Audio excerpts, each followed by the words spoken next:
Hello അസ്സാം വലൈക്കും. എല്ലാവർക്കും ഇന്നത്തെ കുഞ്ഞു വ്ളോഗിലേക്ക് സ്വാഗതം. എല്ലാവരും സുഖമായിട്ടും സന്തോഷമായിട്ടിരിക്കാമെന്ന് വിചാരിക്കുന്നു. മാഷാഅല്ലാ അൽഹംദുലില്ലാ ഞാനും ഇവിടെ സുഖമായിട്ടിരിക്കുന്നു കേട്ടോ. അപ്പോൾ മോളെ സ്കൂളിലാക്കിയിട്ട് പുറത്തൊക്കെ ഒന്ന് പോകണമായിരുന്നു. പോയിട്ട് വന്നതിന് ശേഷമാണ് കേട്ടോ പിന്നെ വീഡിയോ എടുക്കാനായിട്ട് തുടങ്ങിയത്. 2 ദിവസമായിട്ട് വീഡിയോ എടുക്കാനായിട്ട് എനിക്ക് യാതൊരു മൂഡുമില്ല. എന്തോ ഭയങ്കര ഒരു വീഡിയോ എടുക്കാനൊരു മടി. അതാണ് കേട്ടോ സംഭവം. 2 ദിവസമായിട്ട് വീഡിയോ ഇടാത്തതും അതുകൊണ്ടാണ്. പിന്നെന്തായാലും മടി പിടിച്ചിരുന്നിട്ട് കാര്യമില്ലല്ലോ. അങ്ങനെ നേരെ പോയിട്ടൊക്കെ വന്നു. മോളെ സ്കൂളിലൊക്കെ കൊണ്ടാക്കിയിട്ട് നേരെ വീട്ടിൽ വന്നു. വന്നതിന് ശേഷം ഉള്ള വീഡിയോസാണ് കേട്ടോ എടുത്തിട്ടുള്ളത്. അപ്പോൾ ഇന്നത്തെ ഒരു ഉച്ചയൂണിൻ്റെ കാര്യങ്ങളും പിന്നെ കുറച്ച് വിശേഷങ്ങളും ഒക്കെ ആയിട്ടുള്ളൊരു വ്ളോഗാണ്. ഇഷ്ടപ്പെട്ടാൽ ലൈക്ക് ചെയ്യാൻ മറക്കരുത്. ആദ്യമായി ആരെങ്കിലും കാണുന്നുണ്ടെങ്കിൽ ചാനലൊന്ന് സബ്സ്ക്രൈബ് ചെയ്തേക്കണേ. കുറച്ച് ദിവസമായില്ലേ നമ്മൾ കറ്റാർവാഴ ഇവിടെ കൊണ്ട് വെച്ചിട്ട്. അപ്പം അതൊന്നും എടുത്തിട്ട് മണ്ണിലോട്ട് വെച്ച് കൊടുത്തതാണ് കേട്ടോ. നമ്മൾ ഗ്രോ ബാഗിൽ ഞാനിത് ഫ്ലിപ്കാർട്ടിൽ നിന്ന് വരുത്തിയിട്ടുള്ള ഗ്രോ ബാഗാണ് കേട്ടോ. ഒരു 10-25 ഒരു പാക്കറ്റിൽ കാണും. അപ്പോൾ അത് കുറേ നാൾക്ക് മുന്നേ നമുക്ക് ഈ പയറൊക്കെ നടുന്ന സമയത്ത് വാങ്ങിച്ച് വെച്ചിട്ടുള്ളതായിരുന്നു കേട്ടോ. അപ്പോൾ അതിൻ്റെ 2-3 ബാഗിന് ബാക്കി ഇരിപ്പുണ്ടായിരുന്നു. അപ്പോൾ ഒരെണ്ണത്തിൽ വേറൊരു ചെടി നട്ടു വെച്ചിട്ടുണ്ട്. ഒരെണ്ണം എടുത്തിട്ട് ഞാൻ ഈ കറ്റാർവാഴ നട്ടു പിടിപ്പിച്ചിട്ടുണ്ട് കേട്ടോ. അപ്പോൾ ഇളം മണ്ണിലായിരിക്കണം നമ്മൾ ഈ കറ്റാർവാഴ നടാൻ വേണ്ടിയിട്ട്. എങ്കിലേ നന്നായിട്ട് പിടിക്കും. കല്ലൻ തറയുണ്ടല്ലോ. അപ്പോൾ കല്ലൻ തറയിലാണെങ്കിൽ കട്ടിയുള്ള മണ്ണിലാണെങ്കിൽ കറ്റാർവാഴ കൊണ്ട് പിടിപ്പിച്ച് കഴിഞ്ഞാൽ പിടിക്കത്തില്ല കേട്ടോ. വലിയ പാടായിരിക്കും. അതിന് പിന്നെ ഒരു ഗ്രോത്തും കാണത്തില്ല. അപ്പോൾ ഇളം മണ്ണിൽ, അതായത് പൂഴി മണ്ണുണ്ടല്ലോ, പൂഴി മണ്ണിലാണെങ്കിൽ പെട്ടെന്ന് നന്നായിട്ട് വളരാനായിട്ട് സഹായിക്കും. അപ്പോൾ ഈ കറ്റാർവാഴ നടുന്ന സമയത്ത് അതിൻ്റെ മൂട് ഭാഗം മാത്രമേ മണ്ണിലാകാവൂ. ബാക്കി ഇങ്ങനെ മണ്ണിന് മുകളിലോട്ട് തന്നെ നിൽക്കണം കേട്ടോ. ഇല്ലെങ്കിൽ അങ്ങ് കുരുടിച്ച് പോകുന്നത് പോലെ ഇലയ്ക്കൊന്നും ആ ഇതളിനൊന്നും കറ്റാർവാഴയുടെ ആ ഒരു ഇതൾ ഭാഗങ്ങളിലേക്കൊന്നും ഒരു വളർച്ചയും കാണത്തില്ല കേട്ടോ. അപ്പോൾ ഇത് കണ്ടില്ലേ, ഇത് നമ്മൾ കട്ട് ചെയ്തെടുത്തിട്ട് നമ്മൾ ഉപയോഗിക്കാനാണെങ്കിൽ മുഖത്തൊക്കെ തേക്കാനാണെങ്കിൽ കുറേ നേരം വെള്ളത്തിലിട്ട് വെച്ചേക്കണം. അതിൽ ആ മഞ്ഞക്കറയുണ്ടല്ലോ, ആ ഒരു കറ നമ്മൾ പോക്കിയതിന് ശേഷം മാത്രമേ നമ്മളിത് ഉപയോഗിക്കാവൂ കേട്ടോ. ഇല്ലെങ്കിൽ പണി കിട്ടും. ഭയങ്കരമായിട്ട് നമുക്ക് ചൊറിഞ്ഞിട്ട് പ്രശ്നങ്ങളൊക്കെ ഉണ്ടാവും കേട്ടോ. അതുകൊണ്ട് ആ മഞ്ഞക്കറ കളയാൻ വേണ്ടിയിട്ട് കുറേ നേരം ഇതുപോലെ ഒന്ന് കട്ട് ചെയ്തെടുത്തിട്ട് വെള്ളത്തിലിട്ട് വെച്ചാൽ മതിയേ. ആ കറ്റാർവാഴയുടെ അടിഭാഗത്തൊക്കെ ഇങ്ങനെ വാടിയ ഇല പോലെ ആയിരുന്നു കേട്ടോ. അപ്പോൾ അതൊക്കെ ഞാനൊന്ന് നുള്ളിക്കളഞ്ഞതിന് ശേഷമാണ് അത് നട്ടിട്ടുള്ളത്. ഇതേ കണ്ടില്ലേ, ഇതാണ് എൻ്റെ കറ. ആ മഞ്ഞക്കറ മുഖത്ത് നമ്മുടെ സ്കിന്നിൽ പറ്റിക്കഴിഞ്ഞാൽ ഭയങ്കരമായിട്ട് നമുക്ക് ചൊറിച്ചിലുണ്ടാവും. അതുകൊണ്ട് അതൊന്ന് കളയാൻ വേണ്ടിയിട്ടുള്ള എളുപ്പപ്പണിയാണ് വെള്ളത്തിലിട്ട് വെച്ചേക്കുക കേട്ടോ. 1 മണിക്കൂറോളം വെള്ളത്തിലിട്ട് വെച്ച് കഴിഞ്ഞാൽ ആ കറയൊക്കെ അങ്ങ് പോയി കിട്ടും. ഇല്ലെങ്കിൽ ഇങ്ങനെ കുത്തിച്ചാരി വെച്ചിരുന്നാൽ മതി. നമ്മൾ കട്ട് ചെയ്തെടുത്തിട്ട് ഒന്ന് കുത്തിച്ചാരി വെച്ചാലും മതി കേട്ടോ. അപ്പോഴത്തേക്കും ആ കറയൊക്കെ ഒന്ന് പോയി കഴിയുവേ. അപ്പോൾ ഇത് കണ്ടോ, ഞാനിത് മുഖത്ത് തേക്കാൻ വേണ്ടി എടുത്തുകൊണ്ട് വന്നതാണ്. എന്താണെന്ന് വെച്ച് കഴിഞ്ഞാൽ പണ്ടൊക്കെ ഞാനിത് ഒരുപാട് ഉപയോഗിച്ചിട്ടുണ്ട് കേട്ടോ. നല്ല റിസൾട്ടാണ്. സ്ഥിരമായിട്ട് യൂസ് ചെയ്ത് കഴിഞ്ഞാൽ നല്ല റിസൾട്ട് കിട്ടുവേ. നല്ല ഒരു കളറും ഒക്കെ ഉണ്ടാവും. വെറുതെ പറയുന്നതല്ല കേട്ടോ. ഞാൻ ശരിക്കും ഇത് കുറേ നാളുകൊണ്ട് ഉപയോഗിക്കുന്നില്ല. അപ്പോൾ ഇവിടെ ഇല്ലായിരുന്നു കേട്ടോ. ഞാൻ പിന്നെ അല്ലാണ്ട് ഞാൻ ഉപയോഗിച്ചിട്ടുണ്ട്. അതും അരിപ്പൊടിയും വെച്ചിട്ടാണ് കേട്ടോ ഞാൻ ചെയ്ത് നോക്കിയിട്ടുള്ളത്. ശരിക്കും പറഞ്ഞു കഴിഞ്ഞാൽ ഞാൻ സ്ഥിരമായിട്ട് ഇടുമായിരുന്നു അരിപ്പൊടിയും. അതുപോലെ ഈ കറ്റാർവാഴയുടെ പോളയ്ക്കകത്ത് കുറച്ച് അരിപ്പൊടി ഇങ്ങനെ മുക്കിയെടുത്തിട്ട് ഇങ്ങനെ ഉരച്ച് കഴിഞ്ഞാൽ നല്ല സ്ക്രബ് ചെയ്ത് കഴിഞ്ഞാൽ നല്ല മാറ്റം വരും കേട്ടോ. എനിക്കങ്ങനെയൊക്കെ നല്ല മാറ്റം ഉണ്ടായിട്ടുണ്ട്. ഇപ്പം മുഖം മൊത്തം കരുവാളിച്ചിരിക്കുകയാണ്. ശരിക്കും പറഞ്ഞാൽ നന്നായിട്ട് ടാനൊക്കെ വന്നെന്തോ പോലെ ഇരിക്കുകയാണ് കേട്ടോ. അങ്ങനെയാണ് ഞാൻ ഈ കറ്റാർവാഴ തപ്പി നടന്നത്. അങ്ങനെ എന്തായാലും അത് കുറച്ച് ഞാൻ മുഖത്തൊക്കെ തേച്ച് ബാക്കിയൊക്കെ ഞാൻ പന്ന ഇലകളായിരുന്നു കേട്ടോ അടിഭാഗത്തൊക്കെ ഉള്ളത്. പിന്നെ അതിൽ നിന്ന് എടുക്കാൻ വേണ്ടി ഇല്ലായിരുന്നു. പിന്നെ എന്തായാലും ഞാനിത് മണ്ണിലോട്ടാക്കി കൊടുത്ത് നേരെ അടുക്കളയിലോട്ട് വന്നിട്ടുണ്ട്. അപ്പോൾ ഇന്ന് മീനൊന്നും ഇല്ലാത്തതുകൊണ്ട് ചിക്കനായിട്ടോ മേടിച്ചിട്ടുള്ളത്. അപ്പോൾ ഇന്ന് ചിക്കൻ കറിയും അതുപോലെ എന്തെങ്കിലുമൊക്കെ പച്ചക്കറി എടുത്ത് വെച്ചിട്ട് എന്തെങ്കിലുമൊക്കെ ചെയ്യാമെന്നൊക്കെയാണ് പ്ലാൻ ചെയ്തിരിക്കുന്നത്. അപ്പോൾ ചിക്കനൊക്കെ ഒന്ന് കഴുകി എടുക്കുന്നുണ്ട് കേട്ടോ. കഴിഞ്ഞ വീഡിയോയ്ക്ക് സപ്പോർട്ട് കിട്ടിയതുപോലെ തന്നെ ഈ വീഡിയോയിൽ നിങ്ങൾ സപ്പോർട്ട് ചെയ്യുമെന്ന് ഞാൻ വിചാരിക്കുന്നുണ്ട് കേട്ടോ. കഴിഞ്ഞ വീഡിയോ കുഴപ്പമില്ലാണ്ടൊക്കെ ഓടിയിട്ടുണ്ട്. ഈ വീഡിയോയ്ക്ക് വ്യൂസ് ഇല്ലെങ്കിൽ ഭയങ്കരമായിട്ട് മനസ്സിനിടങ്ങേറാണ്. വീഡിയോ എടുക്കാൻ അതുകൊണ്ടാണ് കേട്ടോ മടി വരുന്നത്. ശരിക്കും അതാണ് സംഭവം. പറ്റുന്നില്ല. വ്യൂസൊക്കെ ഉണ്ടെങ്കിൽ നമുക്ക് നല്ല ഒരു ഇൻട്രസ്റ്റ് വരും. നമുക്ക് വീഡിയോ എടുക്കണം എന്നുള്ളൊരു ഇത് വരും കേട്ടോ. ഇടയ്ക്കൊക്കെ കുറേ മുടക്കം വന്നതുകൊണ്ടാണ് പിന്നും ഇപ്പോൾ ഇന്നലെ എന്താ മുടങ്ങിയെന്ന് വിചാരിക്കരുത്. എനിക്ക് വ്യൂസ് ഇല്ലെങ്കിൽ പിന്നെ വലിയ പാടാണ് വീഡിയോ ഇടാൻ വേണ്ടിയിട്ടും എടുക്കാൻ വേണ്ടിയിട്ടും. അപ്പോൾ മുന്നേയൊക്കെ ആണെങ്കിൽ ഞാനിങ്ങനെ വീഡിയോ ഇട്ട് കഴിഞ്ഞാൽ വ്യൂസ് ഒന്നും നോക്കാറൊന്നും ഇല്ലായിരുന്നു കേട്ടോ. പക്ഷേ എൻ്റെ വീഡിയോ പെട്ടെന്ന് തന്നെ കയറാനായിട്ട് തുടങ്ങിയിട്ടുണ്ടായിരുന്നു. അത്യാവശ്യം നല്ല വ്യൂസ് ഉണ്ടായിരുന്നു. തുടക്കക്കാർക്കൊന്നും അങ്ങനെ വ്യൂസ് അങ്ങനെ വരാനായിട്ട് വലിയ പാടാണ്. പക്ഷേ എൻ്റെ വീഡിയോയ്ക്ക് അത്യാവശ്യം നല്ല വ്യൂസ് വരുമായിരുന്നു. അതുകൊണ്ട് ഞാൻ കണ്ടിന്യൂസ് ആയിട്ട് വീഡിയോ ഇട്ടുകൊണ്ട് വരുന്നു. ഈ വ്യൂസ് അങ്ങോട്ട് കുറയാൻ തുടങ്ങിയപ്പോഴത്തേക്കും മനസ്സിനൊരു ഇടങ്ങേറ്. വീഡിയോ ഇടാനായിട്ടുള്ളൊരു ഒരു ടെൻഡൻസി അങ്ങ് പോയി. അതാണ് സംഭവം. മുന്നെയൊക്കെ ഞാൻ വീഡിയോ എടുക്കാൻ എനിക്ക് ഇഷ്ടമുള്ള ഒരാളാണ് കേട്ടോ. വീഡിയോ എടുക്കാനും അത് എഡിറ്റ് ചെയ്യാനും ഒക്കെ എനിക്ക് ഭയങ്കര ഇഷ്ടമാണ്.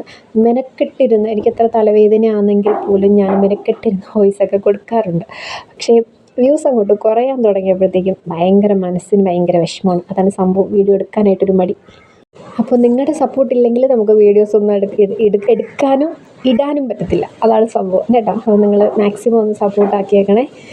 അപ്പോൾ ഞാൻ ഈ ഉള്ളിയും അതുപോലെ വെളുത്തുള്ളിയും ഒക്കെ ഒന്ന് തോലൊക്കെ കളഞ്ഞിട്ട് എടുക്കുകയാണ് കേട്ടോ. അപ്പോൾ ഈ വെളുത്തുള്ളി തൊലിച്ചെടുക്കാനായിട്ട് ഒരു ഇച്ചിരി മെനക്കെട്ട പരിപാടിയാണല്ലോ.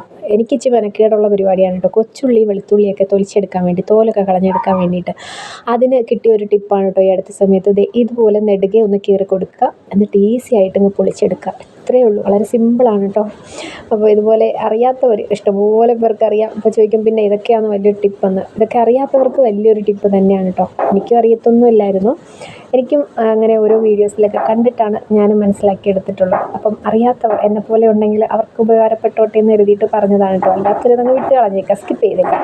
നല്ല കാറ്റുണ്ട് കേട്ടോ. അപ്പോഴത്തേക്കും ഈ തകരം ഉണ്ടല്ലോ, തകരം കിടന്നിളകുന്ന സൗണ്ടാണ് ഈ കേൾക്കുന്നത്. നിങ്ങൾ കാറ്റ് മാറിയിട്ട് വോയിസ് കൊടുക്കാൻ നിന്ന് കഴിഞ്ഞാൽ നമ്മുടെ കാര്യം നടക്കത്തില്ല കേട്ടോ. അപ്പോൾ 2 ദിവസമായിട്ട് ഭയങ്കര കാറ്റാണ്. കുറച്ച് ദിവസം കുഴപ്പമില്ലായിരുന്നു, വീണ്ടും തുടങ്ങിയിട്ടുണ്ട് കേട്ടോ. അപ്പോൾ ഇനിയിപ്പം കുറേ ദിവസത്തേക്ക് ഇങ്ങനെ തന്നെയായിരിക്കും, കാറ്റിടങ്ങിറാക്കിക്കൊണ്ടേയിരിക്കും. അപ്പോൾ ഞാൻ സവോളയും തക്കാളിയും ക്യാപ്സിക്കവും ഒക്കെ ആയിട്ടൊന്ന് അരിഞ്ഞെടുക്കുന്നുണ്ട്. ക്യാപ്സിക്കം നല്ല ടേസ്റ്റ് കിട്ടും കേട്ടോ ഈ ചിക്കൻ കറിയൊക്കെ വെക്കുന്ന സമയത്ത്. ഞാൻ വറുത്തരച്ച് ചിക്കൻ കറി വെക്കാമെന്നാണ് വിചാരിച്ചത്, പക്ഷേ തേങ്ങ ഇല്ലായിരുന്നു കേട്ടോ. തേങ്ങയ്ക്കും എണ്ണയ്ക്കൊക്കെ ഭയങ്കര വിലയല്ലേ ഇപ്പോൾ. സൂക്ഷിച്ചും കണ്ട് ഉപയോഗിച്ചില്ലെങ്കിൽ നമുക്ക് പണി കിട്ടും. അപ്പോൾ തേങ്ങ ആവശ്യത്തിനുള്ളതേ ഉള്ളൂ കേട്ടോ. അതുകൊണ്ട് ഞാൻ വിചാരിച്ചു വേണ്ട, നമ്മൾ സാധാരണ നാടൻ ചിക്കൻ കറി ആയിട്ടങ്ങ് ഉണ്ടാക്കാമേ. അപ്പോൾ ഇതെല്ലാം ഒന്ന് നന്നായിട്ടൊന്ന് അരിഞ്ഞെടുക്കുന്നുണ്ട് കേട്ടോ. നമുക്ക് ഈ കട്ടിംഗ് ബോർഡ് ഉള്ളതുകൊണ്ട് പെട്ടെന്ന് സ്പീഡിന് അരിയായിരുന്നു, പക്ഷേ കട്ടിംഗ് ബോർഡ് മൊത്തം ഉളുത്തു പോയി കേട്ടോ. അങ്ങനെ പൊടിഞ്ഞ് പന്നലായിപ്പോയി. അതുകൊണ്ട് ഞാൻ പിന്നെ ഈ വിരലോറ കയ്യിലിട്ടിട്ടാണ് അരിയുന്നത്. ഈ സ്പീഡ് ഞാൻ എഡിറ്റിങ്ങിൽ കൂട്ടിയിട്ടിട്ടുണ്ടെങ്കിലും എനിക്ക് ഇത്രയും സ്പീഡൊന്നുമില്ല ഞാനിങ്ങനെ അരിഞ്ഞെടുക്കുന്നതിലെ. പിന്നെ വലിയ പേടിയാണ്. ഈ കൈ ഇങ്ങനെ പലപ്പോഴും പണി കിട്ടിയിട്ടുണ്ട്. കൈ നല്ല അത്യാവശ്യം നന്നായിട്ടങ്ങ് മുറിയും. പിന്നെ ഞാൻ ഈ വിരലുറയൊക്കെ എടുത്തിട്ടിട്ടാണ് അരിഞ്ഞെടുക്കുന്നത്, ഇല്ലെങ്കിൽ വലിയ പാടായിരിക്കും കേട്ടോ. പിന്നെ ചിക്കൻ കറിയിലാണെങ്കിലും ഇറച്ചിക്കറിയാണെങ്കിലും ബീഫ് കറിയിലൊക്കെ ആണെങ്കിലും നമുക്ക് ഈ കൊച്ചുള്ളി കൂടുതൽ ചേർക്കുന്നത് ടേസ്റ്റിന് നല്ലതാണ്. കൊച്ചുള്ളി അരിഞ്ഞെടുക്കാൻ എനിക്ക് മെനക്കേടായതുകൊണ്ട് ഞാൻ സവോള മാത്രം ഇട്ടിട്ടാണ് കേട്ടോ ചെയ്യുന്നത്. കഴിഞ്ഞ വീഡിയോയിൽ നമ്മുടെ കമ്പിളി നാരങ്ങ ഉണ്ടല്ലോ, മറന്നുപോയി കേട്ടോ. കമ്പിളി നാരങ്ങ ജ്യൂസ് അടിച്ചപ്പോഴത്തേക്കും അതിൻ്റെ അകത്ത് കമൻറ്റ് വന്നിട്ടുണ്ടായിരുന്നു. ഒരു 3-4 പേര് കമൻറ്റ് ചെയ്തിട്ടുണ്ട്. ഇത് ജ്യൂസ് അടിക്കാൻ പറ്റുമോയെന്ന് അറിയത്തില്ലായിരുന്നു, ഇത് ഞങ്ങൾ ജ്യൂസ് അടിച്ച് കുടിച്ചിട്ടില്ല, അല്ലെങ്കിൽ ഇത് ജ്യൂസ് അടിക്കാൻ പറ്റുമോയെന്ന് അറിയത്തില്ല എന്നൊക്കെ പറഞ്ഞിട്ട്. ഇവിടെ ജ്യൂസ് അടിക്കാറുണ്ടായിരുന്നു കേട്ടോ. നല്ല ജ്യൂസാണ്, നല്ല ടേസ്റ്റാണ്. ഒരു പ്രാവശ്യമെങ്കിലും ഞാൻ ചെയ്തതുപോലെ ഒന്ന് ചെയ്ത് നോക്കിയാൽ മതി കേട്ടോ. ഞാൻ പിന്നെ 2 കാന്താരി മുളക് അന്ന് ചേർത്തിട്ടുണ്ടായിരുന്നു. അപ്പോൾ അത്യാവശ്യം നല്ല എരിവുള്ള കാന്താരി ആയിരുന്നു കേട്ടോ. എരിവില്ലാത്തൊരു മുളകെങ്ങാനും ചേർത്താൽ മതി. അന്ന് നല്ല പണി കിട്ടി, നല്ല എരിവുണ്ടായിരുന്നു കേട്ടോ. വയറൊക്കെ കിടന്ന് കത്തുമായിരുന്നു. അപ്പോൾ നിങ്ങൾ എരിവ് കുറഞ്ഞ മുളകൊക്കെ ഇട്ട് അടിച്ചാൽ മതി കേട്ടോ. ഞാനതിൽ 2 കാന്താരിയെ ചേർത്തോളെങ്കിലും ആളെക്കൊല്ലി എന്നൊക്കെ പറഞ്ഞ് കേട്ടിട്ടില്ലേ, അമ്മാതിരിയുള്ള എരിവുള്ള മുളകായിരുന്നു കേട്ടോ. അപ്പോൾ ഇഞ്ചി, ഒരു ചെറിയ കഷ്ണം ഇഞ്ചിയും കൂടെ ഒക്കെ ഇട്ടിട്ട്, ആ കമ്പിളി നാരങ്ങ എന്നാണ് ഞങ്ങളുടെ നാട്ടിൽ പറയുന്നത്, കമ്പിളി നാരങ്ങ ജ്യൂസ് അടിച്ചാൽ സൂപ്പറാണ്. 2-3 എണ്ണം കൂടെ വാപ്പ കൊണ്ടുവന്നിട്ടുണ്ടായിരുന്നു കേട്ടോ. അത് വെള്ളയല്ല, ഒരു ചുമന്നതുമല്ല, ആ രണ്ടും കൂടെ കെട്ട ഒരു കളറായിരുന്നു കേട്ടോ. അപ്പോൾ ഞങ്ങൾ ജ്യൂസൊന്നും അടിച്ചിട്ടില്ല, വെച്ചിട്ടുണ്ട്, ജ്യൂസ് അടിച്ച് കുടിക്കണം. അപ്പോൾ ഞാൻ ചിക്കൻ കറിയുടെ കാര്യങ്ങളൊക്കെ കൂടെ ചെയ്തുകൊണ്ടിരിക്കുകയാണ് കേട്ടോ. ചിക്കനൊക്കെ കഴുകി വൃത്തിയാക്കി കൊണ്ടുവന്നിട്ടുണ്ടായിരുന്നു. പിന്നെ ചട്ടി അടുപ്പിലോട്ട് വെച്ച് വെളിച്ചെണ്ണ ഒഴിച്ചു. ഇഞ്ചി, വെളുത്തുള്ളി, പച്ചമുളകും കൂടെ ഒന്ന് ചതച്ചിട്ട് കൊടുക്കുന്നുണ്ട്. ഞാൻ ഈ പച്ചമുളക് ചതച്ചാട്ടോ ഇട്ട് കൊടുക്കുന്നത്. എനിക്ക് ഭയങ്കര ഇഷ്ടമാണ് ചതച്ചിട്ട് കൊടുക്കുന്നത്. കീറി ഇട്ട് കൊടുത്തു കഴിഞ്ഞാൽ ആ ഒരു ടേസ്റ്റ് വരത്തില്ല. ചതച്ചിട്ട് കൊടുത്തു കഴിഞ്ഞാൽ സൂപ്പറാണ്. അപ്പോൾ ഉള്ളിയും അതുപോലെ ക്യാപ്സിക്കവും തക്കാളിയും ഒക്കെ ഇട്ടിട്ട് കുറച്ച് ഉപ്പും കൂടെ ഇട്ടിട്ട് നന്നായിട്ടൊന്ന് വാട്ടിയെടുക്കുന്നുണ്ട്. അടുത്ത് നമ്മൾ കഴിഞ്ഞെപ്പോഴോ ചെയ്തിട്ടുള്ള ഒരു സാൻഡ്വിച്ചിൻ്റെ റെസിപ്പി ഒരു കൊച്ച് ചെയ്ത് നോക്കിയിട്ട് നല്ല അഭിപ്രായം മറ്റൊരാളുടെ അടുത്ത് പറഞ്ഞ ആൾ എൻ്റെ അടുത്ത് പറഞ്ഞിട്ടുണ്ടായിരുന്നു കേട്ടോ. ഒരുപാട് സന്തോഷമുണ്ട്. ചെയ്ത് നോക്കിയപ്പോഴത്തേക്ക് ആ വീട്ടിലെല്ലാവർക്കും ഇഷ്ടപ്പെട്ടു, സൂപ്പറായിരുന്നു എന്നൊക്കെ പറഞ്ഞിട്ട് അറിഞ്ഞിട്ടുണ്ടായിരുന്നു കേട്ടോ. ഭയങ്കര സന്തോഷമുണ്ട് അതൊക്കെ കേൾക്കുമ്പോഴത്തേക്കും കേട്ടോ. അപ്പോൾ നമ്മുടെ ചിക്കൻ കറിയുടെ വറുത്തരച്ചിട്ടുള്ള ചിക്കൻ കറിയുടെ റെസിപ്പിയും നേരിട്ട് തന്നെ എൻ്റെ അടുത്ത് അതിൻ്റെ അഭിപ്രായം പറഞ്ഞിട്ടുള്ള ചേച്ചിമാരൊക്കെ ഉണ്ട് കേട്ടോ. സൂപ്പറായിരുന്നു, ട്രൈ ചെയ്ത് നോക്കി എന്നൊക്കെ പറഞ്ഞിട്ട്. അത് കേൾക്കുമ്പം തന്നെ ഭയങ്കര സന്തോഷമാണല്ലോ. അപ്പോൾ ഞാൻ കുറച്ച് മഞ്ഞൾപ്പൊടി ഇട്ട് കൊടുത്തിട്ടുണ്ടായിരുന്നു കേട്ടോ. ഉള്ളി വാട്ടിയപ്പോൾ കുറച്ച് മഞ്ഞൾപ്പൊടിയും കൂടി ഇട്ട് കൊടുത്തിട്ടുണ്ടായിരുന്നു. അതിലേക്ക് ചിക്കനൊക്കെ ഇട്ട് കൊടുത്തിട്ട് ഒന്നും കൂടെ നന്നായിട്ടൊന്ന് മിക്സാക്കി കൊടുക്കുന്നുണ്ട്. മിക്സാക്കിയിട്ടൊന്ന് അടച്ച് വെക്കും കേട്ടോ. ഒരു 5 മിനിറ്റ് അടച്ച് വെക്കുമ്പോഴത്തേക്ക് അതിൽ നിന്ന് ചെറുതായിട്ട് വെള്ളമൊക്കെ ഒന്ന് ഊറി വരുവേ.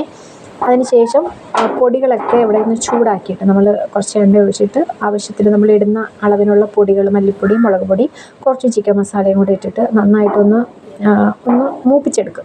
മൂപ്പിച്ചെന്ന് പറയുമ്പോൾ കരിച്ചല്ല കേട്ടോ, ചെറുതായിട്ടൊന്ന് നല്ലൊരു മണം വരുമല്ലോ, ഒരു മൂപ്പിച്ചെന്ന് പറയും ഞങ്ങൾ. അപ്പം അങ്ങനെ ചെറുതായിട്ടൊന്ന് മൂപ്പിച്ചൊക്കെ എടുത്തിട്ട് ചിക്കൻ കറിയോ എന്ത് വെച്ചിരുന്നാലും സൂപ്പർ ടേസ്റ്റാണ്. അപ്പോൾ അങ്ങനെ കുറച്ച് പൊടികൾ ചൂടാക്കി ഉമ്മ തന്നിട്ടുണ്ടായിരുന്നു. അത് ചിക്കനിലോട്ടിട്ട് നന്നായിട്ടൊന്ന് മിക്സാക്കി കൊടുക്കുന്നുണ്ട്. ആക്കിയിട്ട് ഇതിലേക്ക് പച്ചവെള്ളം ഒഴിക്കരുത് കേട്ടോ, നല്ല തിളച്ച വെള്ളം തന്നെ ഒഴിച്ച് കുറച്ച് ഗരം മസാലപ്പൊടിയും കുറച്ച് കുരുമുളകിൻ്റെ പൊടിയും കൂടെയൊക്കെ വിതറി കുറച്ച് കരിവേപ്പിലയും കുറച്ച് ആഫ്രിക്കൻ മല്ലിയും ഒക്കെ ഇട്ടിട്ട് നന്നായിട്ടൊന്ന് അടച്ച് വെച്ച് കൊടുത്തു കഴിഞ്ഞാൽ നമ്മുടെ ചിക്കൻ കറി അങ്ങ് റെഡി ആയിക്കോളും. വിറകടുപ്പിൽ വെക്കുന്ന എന്ത് കറിക്കും പ്രത്യേകിച്ച് ഭയങ്കര ടേസ്റ്റല്ലേ. അപ്പോൾ നമ്മൾ വിറകടുപ്പിൽ തന്നെയാണ് എല്ലാം ചെയ്യുന്നത്. വിറകടുപ്പാണ് ഇപ്പോൾ ശരണം. ചിക്കൻ കൊണ്ടുവന്നു കഴിഞ്ഞാൽ നമ്മളെല്ലാവരെയും വീട്ടിൽ ചെയ്യുന്നത് പോലെ രണ്ടായിട്ട് മാറ്റി വെക്കുമല്ലോ, ഒന്ന് കറിക്കും ഒന്ന് വറുക്കാനോ മറ്റെന്തെങ്കിലും കറി വെക്കാനോ ഒക്കെ ആയിട്ട്. അപ്പം ഞാനും അങ്ങനെ കുറച്ച് മാറ്റി. അപ്പോൾ എല്ലാം കൂടെ ഒന്ന് പൊരിച്ചെടുക്കാനുള്ള എണ്ണയൊന്നുമില്ല കേട്ടോ, അതെൻ്റെ പാട്ടുക്കുട്ടിക്ക് മാത്രം വേണ്ടിയിട്ട്. കറിയിൽ കിടക്കുന്ന ചിക്കൻ കഴിക്കത്തില്ല, ബബിൾഗം പോലെ ഇരിക്കും എന്നാണ് അവൾ പറയുന്നത് കേട്ടോ. അതുകൊണ്ട് ഞാൻ വറുത്ത് കൊടുക്കാൻ വേണ്ടിയിട്ട് അതിൻ്റെ രണ്ട് കാല് തന്നെ ഇങ്ങ് എടുത്തിട്ടുണ്ട്, പിന്നെ 2 ചെറിയ പീസും കൂടെ ഒന്ന് പൊരിച്ചെടുത്തിട്ടുണ്ട്. അപ്പോൾ അവൾക്ക് മാത്രം വേണ്ടിയിട്ടാണ് കേട്ടോ ഇത്. പൊരിച്ചൊന്ന് മാറ്റി വെക്കുന്നുണ്ട്. അതുപോലെ മൊത്തം പൊരിച്ചെടുക്കാനുള്ള എണ്ണ നമ്മുടെ കയ്യിലില്ല, കമ്മിയാണ്. അപ്പോൾ ഇത് മെഴുക്ക് പുരട്ടിക്ക് വേണ്ടിയിട്ടുള്ള മുട്ടക്കോസ് അഥവാ ക്യാബേജ് ഒന്ന് അരിഞ്ഞ് തന്നിട്ടുണ്ടായിരുന്നു ഉമ്മച്ചി. അപ്പോൾ അതും ഉള്ളിയും കുറച്ച് തേങ്ങയും കൂടെ, തേങ്ങാപ്പാലും തേങ്ങാക്കൊത്തും എല്ലാം കൂടെ ഇട്ടിട്ട് മെഴുക്ക് പുരട്ടിക്ക് വേണ്ടിയിട്ട് നമ്മൾ അടുപ്പിലോട്ടാക്കി കൊടുത്തിട്ടുണ്ട് കേട്ടോ. ഇതിനിടയ്ക്ക് നമ്മൾ ചിക്കൻ കറിയൊക്കെ റെഡി ആയിട്ടുണ്ടായിരുന്നു. ചിക്കൻ കറിയൊക്കെ മാറ്റി വെച്ചു, ഫ്രൈ ചെയ്തിട്ടുണ്ടായിരുന്നു. അത് പാത്തുവിനും വേണ്ടി മാത്രമാണ്. പിന്നെ നമ്മൾ ക്യാബേജിൻ്റെ മെഴുക്ക് പുരട്ടിയാക്കി. പിന്നെ പിറ്റന്നൊക്കെ വേണ്ടിയിട്ടുള്ള കാപ്പിക്ക് വേണ്ടിയിട്ടുള്ള കുറച്ച് പച്ചരിയും കൂടെ വെള്ളത്തിലിട്ടപ്പോഴത്തേക്കും നമ്മുടെ ഉച്ചയുള്ള പരിപാടിയെല്ലാം കഴിഞ്ഞിട്ടുണ്ട്. ഓക്കെ, ഇത്രയേ ഉള്ളൂ. ഇഷ്ടമായാൽ ലൈക്ക് ചെയ്യണേ. ബായ്.